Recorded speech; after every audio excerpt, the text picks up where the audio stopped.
Mrs. Melanin. And I'm Belief Mel. And we're here with episode 152 of How Married Are You?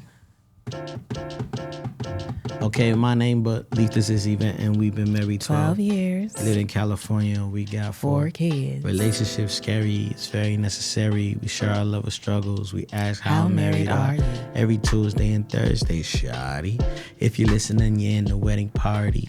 It's okay if you want to put your hands up. You got the questions, we got the answers. It's chocolate baby story time. Chocolate baby story time. It's chocolate baby story time. 1, 2, 3, and...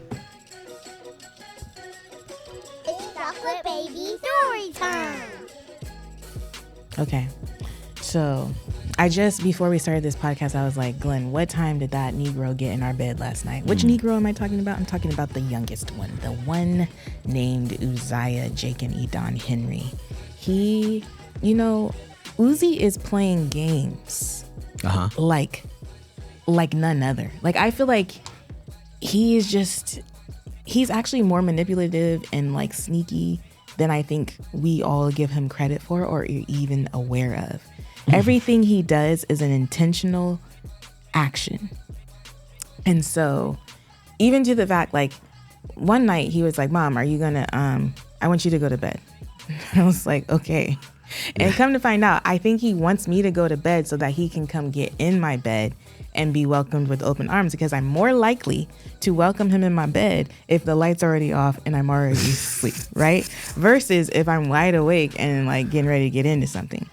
Anyways, last night, Uzi had his shenanigans. He came into my bed and I was like, and mind you, right before Uzi came into my room, the 2 oldest were in my room all over me. And I was just like, y'all don't get out of here. Oh my gosh.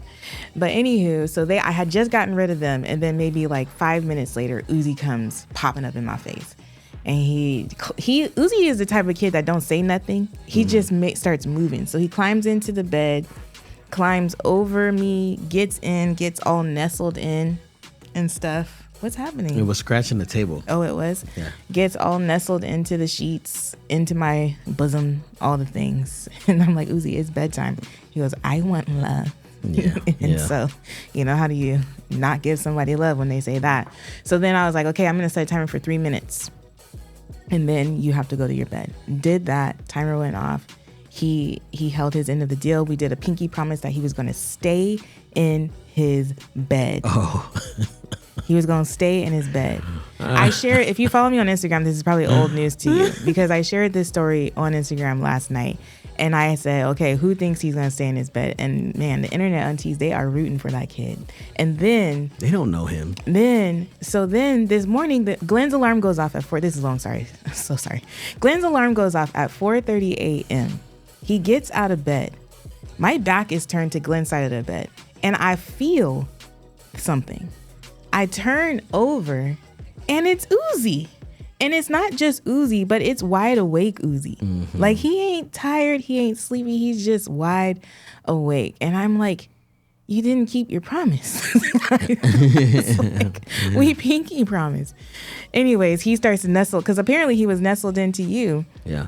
And so he was all wrapped around me. Yeah. We were holding hands. Oh my gosh. And so now he's like getting into my crevices, and it was sweet or whatever. But eventually he goes, Mom, I'm going to go back to my bed. I was like, okay, that's great. He leaves. He comes back. Oh, he came back. He came back. Mom, will you tuck me in? I get out of bed. This is probably like 5:30 a.m. Get out of bed. Tuck him in. Ugh. Come back to bed. Mind you, I was supposed to be out of bed at 5 a.m., but he just messed up my whole like sleep pattern and everything. Then he ended up staying in his bed after that. Oh. He didn't come downstairs until probably 10:20. Yeah. And I was like, must be nice. Must be nice, because those other kids I don't know why you let him sleep that long. No, because he's not gonna nap. Well, the thing is, he's gonna be up tonight. He gonna do the same bull crap tonight. Yeah, we might have to give him a melatonin. Well, 2 melatonin is what he needs. No, not 2. I gave him a melatonin last night. Oh. I gave him a melatonin last night. Yeah, I don't be giving him melatonin no more. What? I don't give none of them melatonin. When I put him to sleep, I don't give none of them. The boys don't get it, but Anaya, and I will say, I did give Anaya 2 last night, and she was knocked out. Yeah, it's a sleep aid. They don't need sleep aid. They just need to run around a little bit. So So when he came into bed, though, I just looked at him because I heard him before I saw him. And I just heard him kind of breathing. And I just opened my eyes and he was standing there. He was doing that like, you know how he does that slush over? I just opened up the covers and let him in. Yeah. And it just was like, because I'm not going to be like, go back to bed. I don't got time for that. And I saw it was only like 3:40, so I know he had like a... You only had a few minutes to sleep. Yeah, so he gets into bed and he's like holding my hand. He's like clapping. He's doing like stuff and I'm putting my hands like trying to stop him. And he's like just, you know, he's doing all this stuff, you know. But he is very intentional because even the other day, yesterday, I was like, Uzi, he wanted some plantain chips and I put them in a bowl for him. And he was like, Mom, are you going to go upstairs? And I was like, why do I need to go upstairs? Yeah. And he was like, Mom, are you going to go? And he was trying to take his plantain chips into the other room and eat in there. And he knows I don't allow that. You just took my Sorry. All right. That was yours? That was my story. You weren't even there. No, I was trying to go into my part of the story. thing. But you took two whole things. Y'all. Anyway. He's getting on my nerves right now. Not you, the child. Okay, I just had to vent a little bit. He's tripping. But I love him. All right. Yeah, love all of them. All right, let's talk about it. What we got today? You're not going to do your chocolate baby stories? That was it. I was trying to do mine, and you cut me off to tell me about the chips. I was talking about my part of the story from last night. Anyway, go ahead. You nobody want to hear that 5 minutes of chocolate baby story time? They love those kids. Anyway. Anywho, last week we were talking about friendships and navigating friendships. We had a couple of comments. I don't know if I need to read them again. I don't know if y'all want to tell me what you want me to do or not, but they're basically talking about how do you make friends in adulthood? How do you keep friends? How do you navigate friendships ending or you growing apart from them or whatever? So today we're going to talk about how we make, first thing we're going to talk about is how we make friends as adults. Mm-hmm. Yvette last week was talking about how she walks up to black women and goes, hi. I don't sound like that, first of all. Yeah. I just be like, hello. How no, are you? You're not that deep. It's kind of like hi. And it's kind of like you have to keep it going before they think you're a stalker. So you're like, hey, hi. I'm just direct. With Chanel, I was direct. Yeah, I think it's cute. I would say that from my experience, you have to fit in a certain bucket for me. So that means that you have to be advancing me personally in some way. So there's, a few different buckets I work in. So like I do music, I do film, I do a lot of consulting, and those are kind of like my three areas. Oh, and like fatherhood stuff, right? So like family stuff. So if you're not in those 4 areas, then I'm kind of like, I'm trying to bridge the gap and see where we can connect. And if it's too far of a jump, I'm not going to make it, because what that's going to do is introduce me to something that I'm not necessarily, I don't really have time for. And that sounds crazy, because I was sitting here on Twitter and somebody I know who's been a part of like my life for a while, he collects baseball cards. And I was like, and he like drives cars, and he has like a lot of hobbies. Like, I think, and he's white. Like what does that have to do? Because I feel like white men play. Mm-hmm. You know what I'm saying? Like they work, but they play hard. They play hard. They work hard. They play hard. You know what I'm saying? That's just from my synopsis. I'm like, they have something to do with their time. Yeah. And all my time, and I'm not sure if this is just I don't think it's a black man thing, but it's just like some people who come from poverty, like believe that they don't have time for play. So they just focus on work. And if you don't even fit in the work bucket in some way, somehow, then you're not getting no time for me. That's how I seriously feel. Interesting. And that's a problem. Mm-hmm. That's definitely a problem. I don't think that is a strength or anything I'm glorifying. I'm just saying that this is how it is with me. So that's how it fits for me. But yeah, because the last time the ladies asked questions, they said, I'm in a shift where I need new friends. And it's kind of daunting and scary to start friends from scratch, even though my current friends no longer align with my life, wife, mom, spiritually growing. And another thing is that, like, so if we talk about like making friends, that's one thing. But then it's like a season of life where it's like you have to live together before you start like holding each other accountable. And I'm not into friendships that don't hold me accountable. Yeah. And then I think right before this, you and I were talking about people, like some people, I'm their friend, Yeah. but they're not my friend. So these are people who usually make withdrawals. They don't make too many deposits. Some people, and most of these people I pay, you know what I'm saying? I make withdrawals and they make mostly deposits in me, right? And so they're my friend, but I'm not theirs. Like, they're not going to tell me anything that's none of my business. I'm kind of like, look, man, my wife or this and I did, and my mom, you know what I'm saying? And I'm talking, and so I just need somebody to lean on. So, yeah. It's interesting because I don't know if you said this on the podcast or if it was Pillow Talk, but you were like, Yvette, I think you just need to make a list like I made a list for you. I think you said it at nighttime. Yeah. And I actually took heart to that. I feel like that is something that I might need to take some time doing, is like listing some of the things I'm looking for in my relationships and just praying that the Lord would create divine appointments for these people to like show up in my life. But yeah, I definitely am one of those people. I think I'm coming to a place where I'm truly starting to embody the whole idea that on the other side of fear is freedom. Where it's like, dude, okay, I might be afraid to like be embarrassed or rejected or whatever if I reach out to this person, but who knows what could come of doing that. If I, you know what I mean? Like, just do it. And so, yeah. Yeah, because I think that only you know what you're looking for.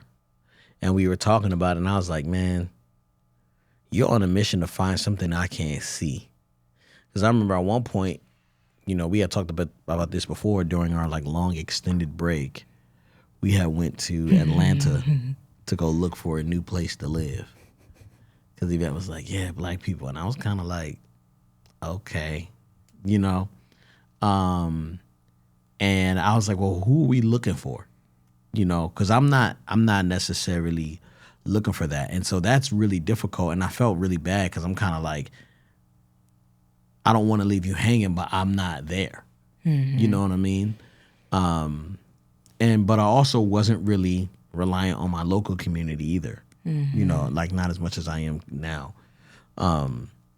But yeah, I think if you make that list, you'll be able to identify who your people are, you know?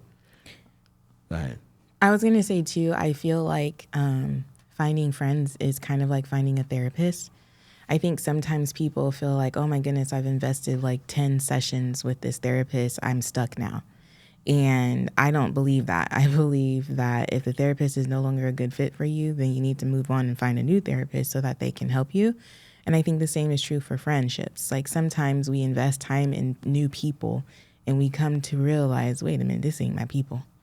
And so I feel like even still, like I feel like don't get discouraged by the time you put into a certain person to come to find out that this isn't for you. Don't let that stop you from even doing it again, you know, like finding new friendships. At one point I had signed up for Bumblebee. Remember that? Oh my gosh.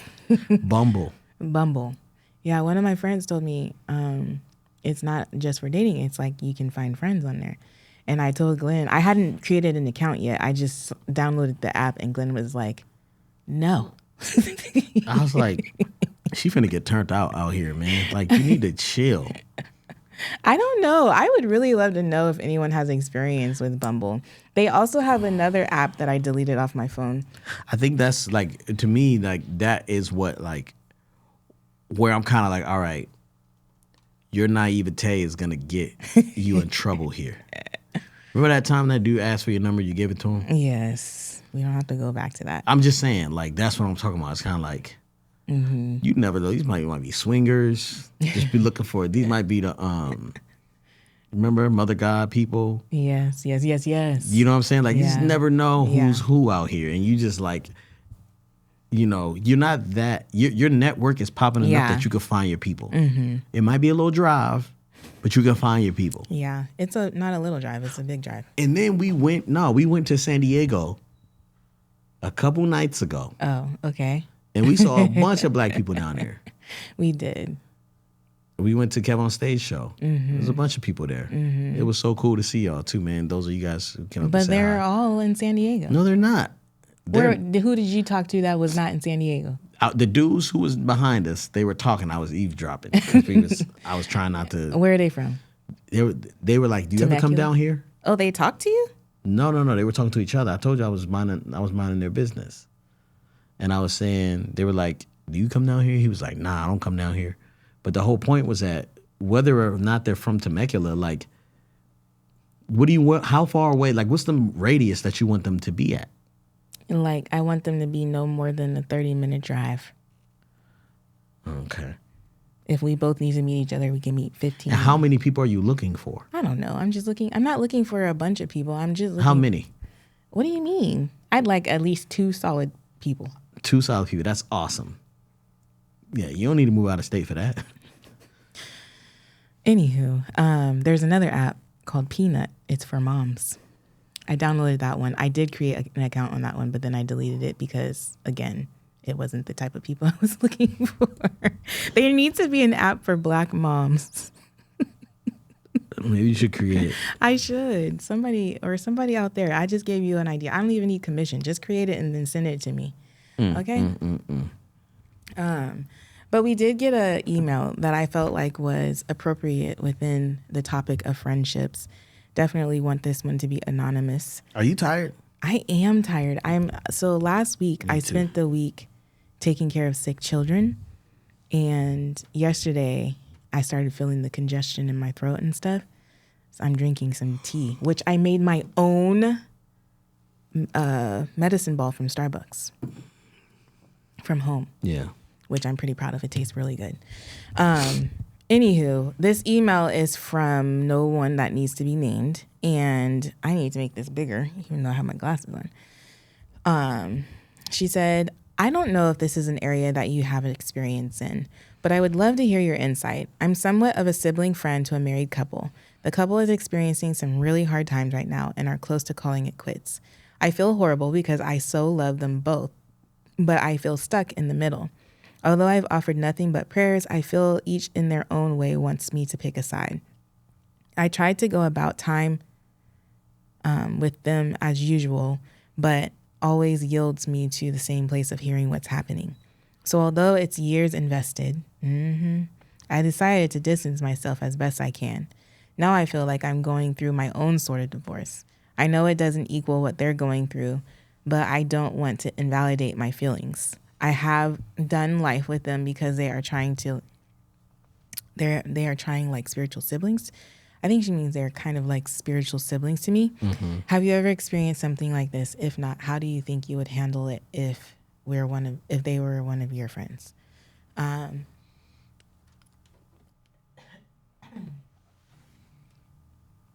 Oh, you want me to go first? This is a hard one. Because when she is talking about her relationship, I didn't mute my. Yeah. You muted mine. Oh Lord. When she's talking about the relationship, I had a particular couple come to mind, and I was thinking about how I would navigate it. And me being who I am, I would probably try to just be both of them. Like be friends with both of them, but just keep it separate and create boundaries around what we are allowed to talk about and what we aren't allowed to talk about, Yeah.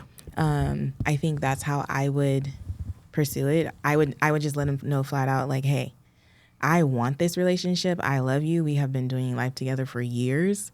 However, I'm not going to sit here and like do this whole, I'm not going to be in between your relationship with so-and-so. And, I don't want to like give them like the things that are off topic, because there is a part of it where you want them to have a safe place to express the hurt and the pain that they're feeling from the loss of the relationship. At the same time, though, you don't want them to speak negatively on the other person or to bring you into that type of banter. So, yeah. Yeah, I think that's hard because it seems like that's the only thing. If I was going through a breakup like that, a divorce, that's all I would want to talk about. You know what I'm saying? Like, that's all. And if I can't talk to it about you, then I wouldn't. You know what I'm saying? It's like, what are we going to talk about? You know, the sun, the weather. Yeah. The Padres. Go for a hike. Go do fun and talk things about what? and get them distracted. Get distracted. Help them be distracted. I mean, like, hopefully they have another place besides you to land. But eventually, like, if you are that person, then you're going to have to choose which one you're going to stick with. You know what I'm saying? And hopefully the other person doesn't take it too detrimentally. But, yeah. So I want to talk about that because one thing I did realize is that is what a friend is for to me. Like, they are a soft place to land. And I was talking about this with Yvette the other day because I was like, you know, your responsibility as a friend is to be, or not even as everybody's responsibility, but you should have one person where you can land well. And you might want to be able to, like, if you're this person who's trying to figure out how to navigate this, you might want to be someone who points them in the right direction on where they can land. Yeah.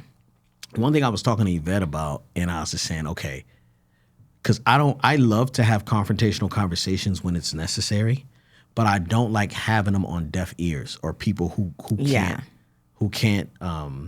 hear me. You know what I'm saying?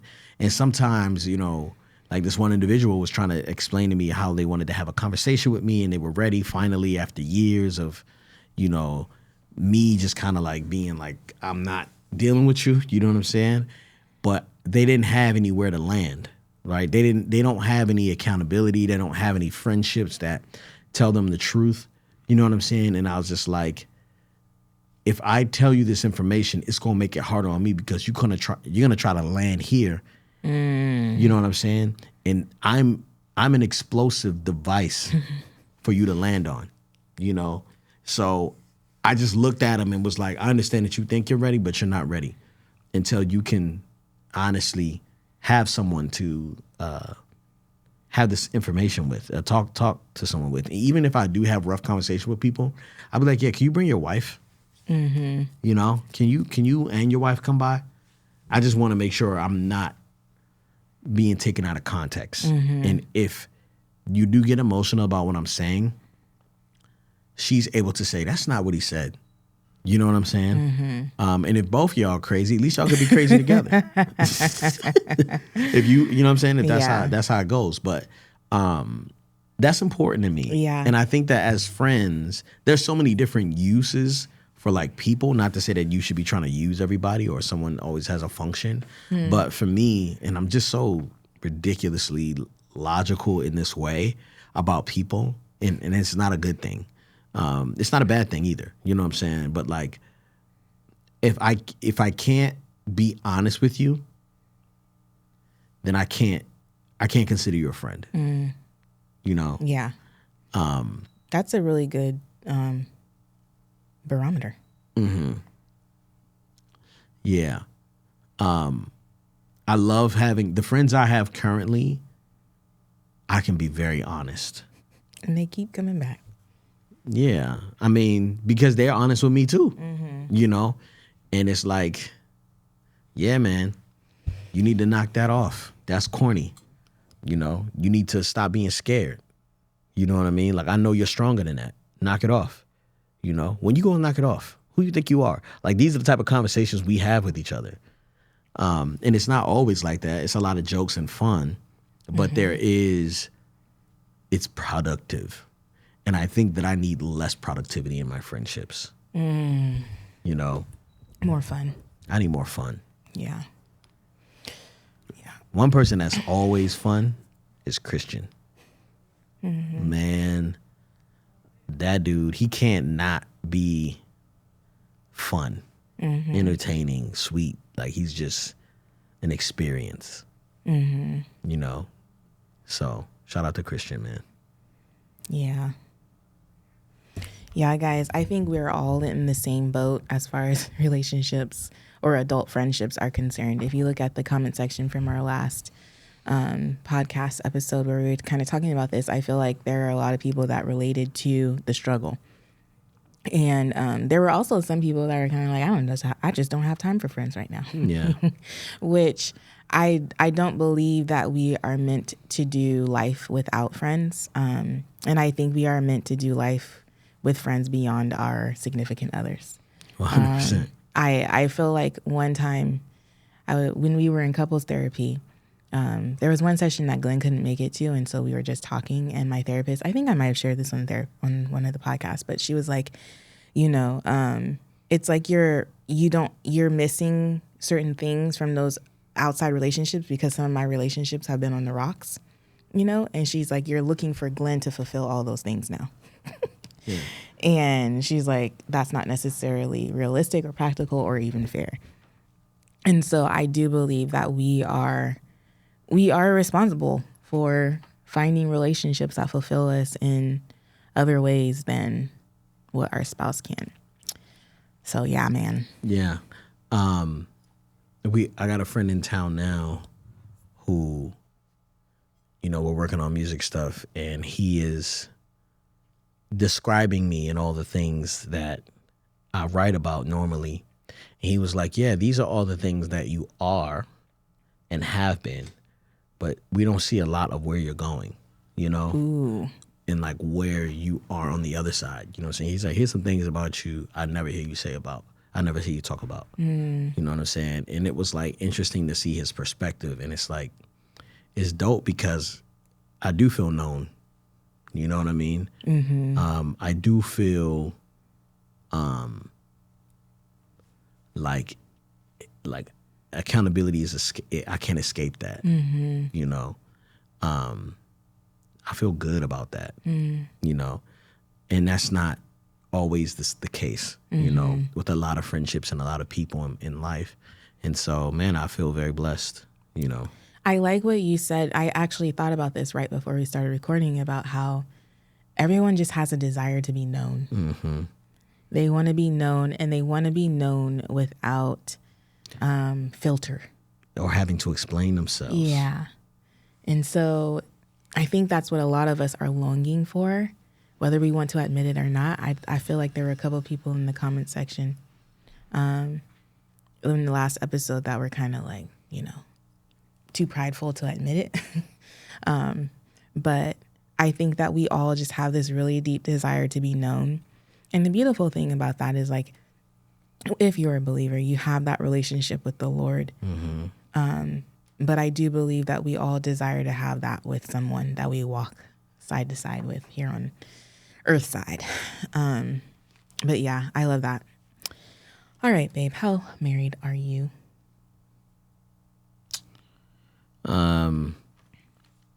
I'm so married.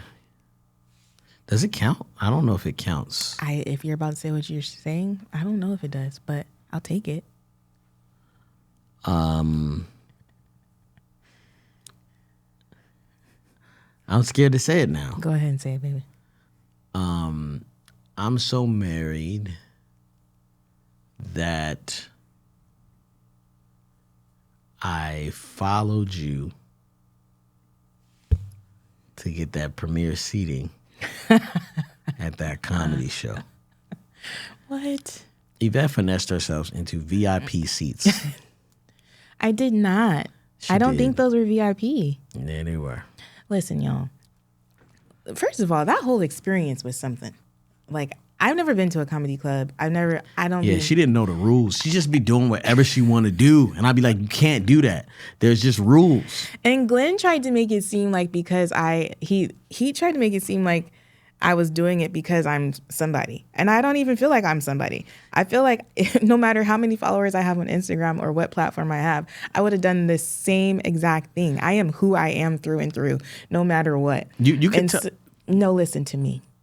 They sat us down in the dark crevices of the club And it's when a club. you look at when you look to the stage, there's this huge beam just right in my line of sight. And then the people sitting in front of me are tall as I don't know what. And I'm like, I'm not going to pay to sit in the club or to watch a show and not be able to like see or enjoy it in that way. So I was looking around for seats and the guy was basically saying, what he said was, this is what he said. He said, we have to fill it in from front to back, because we don't want any empty seats. Let me finish the story. We don't want any empty seats, gaps or whatever. We have to make sure everybody gets in. Totally understand it. You want to keep people together. You want to fill in seats. Understood. However, we're just two people. I'm sure there's another couple here that's trying to get a seat who's taller than us. We are short people. Now, so I was like, okay, I'll stand up and wait. Like, I'll just wait because I wanted to sit. There were some bar height tables. And I don't know if you noticed, but that back section didn't even get full like that. Anywho, there were some tall tables and I was like, I just want to sit in those ones. But then when I stood up and I was waiting, I saw seats and I was like, well, why can't, no one's sitting here. Let me sit here. And then he asked a girl and she was like, yeah, but there's 4 seats. There was like 4 women that were together and we're like, one seat. And then those women came in and like, yeah, go ahead and sit right there. And so I got a seat where I could see. Yeah, she finessed herself into seats. How was it finessed? Front. Because, babe, when it's like order, like so, we were coming in and he was trying to line us up in order, like sit us all in the like where we were supposed to sit. And as soon as we got there, Yvette introduced herself to the people next to us and just started looking around. It's like, I don't want to sit here. I don't want to sit here. I want to move over there. And I'm just like, it's not. There's other people here. You know what I'm saying? Mm-hmm. Like, so I'm like, they won't be. Whoever sits in these seats won't be able to see either. Here is my philosophy in life. Closed mouths do not get fed. I will forever ask. And all they can do is tell me no. And if they tell me no, I have the choice to ask again until they say yes. Oh, man. Yeah. I mean, I don't think it was that big of a deal, but I appreciate you following me. Don't do that. Don't do what? That was very condescending. How was it? Don't play with me. You know what you're doing right now. I don't know what I'm doing. But I appreciate you following me. Because that's your How Married Are You story. Yeah. Yeah, I was embarrassed because I know who we are, and I felt like people were watching us finesse ourselves into a higher situation. I didn't like that. If you were there at the club and a couple of y'all introduced yourselves, let us know. Did we finesse it? Were you looking at us like you about to get your feelings hurt? I feel like I mean, honestly, I don't feel like I did anything wrong. I don't think you did either. I just was like, yo. You were uncomfortable. It's not something you would have done. Nah. And I just take the seats. I respect that. Move my head around the little pole. You know what I'm saying? Yeah. If that were the case, I probably would have wanted to leave sooner. And I feel like we actually because when we got in there, I think we were feeling like, I was feeling like, I don't know what I'm doing here. Like, I'll just, whatever. But then I actually ended up laughing and enjoying the show. It was super great. It was a good show. If you are... Man, go see Kev on stage live. Yeah. Go look at his... Tahir and Melanie, they did amazing. Yeah, you guys are so incredible. Yeah. And, babe, how married are you? You were about to say that's how married you are? Yeah. You want to end this? I'm so tired. I'm so married that my husband is now vegan. And yesterday I made him a vegan lunch. So good. And I put my heart into it. I didn't just, do some old, here's some vegetables. Yeah, you put your heart into it. I actually flavored it. I appreciate that. I did a good job. And I tasted it. It was good. Why are you looking like that? Is it not normal for you to put your all into it? Do you not try normally? No. See, now you're trying to play me. I will not. Listen here. And I seasoned it, y'all. No. I just mean I was really, I do be putting my heart into my food. You know what the kid said the other day to Diana? Diana watched her kids while we went to the comedy show. And I don't know how we got on the topic of cooking or whatever. And the kids were like, yeah, like my mom and dad. Some things my dad does really well and some things my mom does really well. And so Diana asked them for examples. Oh, wow. What did they say? And so it was Raya doing most of the talking. But the kids were kind of in agreement with them. And they're like, yeah, my dad makes really good burgers. And then she's like, so what does your mom make? What did they say? They said my mom does he goes, this is how they said it exactly. My dad does really good at making burgers. And my mom's, not so hot. And then he goes, my mom does really good at making the oatmeal. And my dad, not so hot. That was how he said it. And I was like, what a butthead. I can cook. There's other things I can make besides oatmeal. Okay. What? Nothing. What? I'll ask you after the podcast. And that's just how married we are.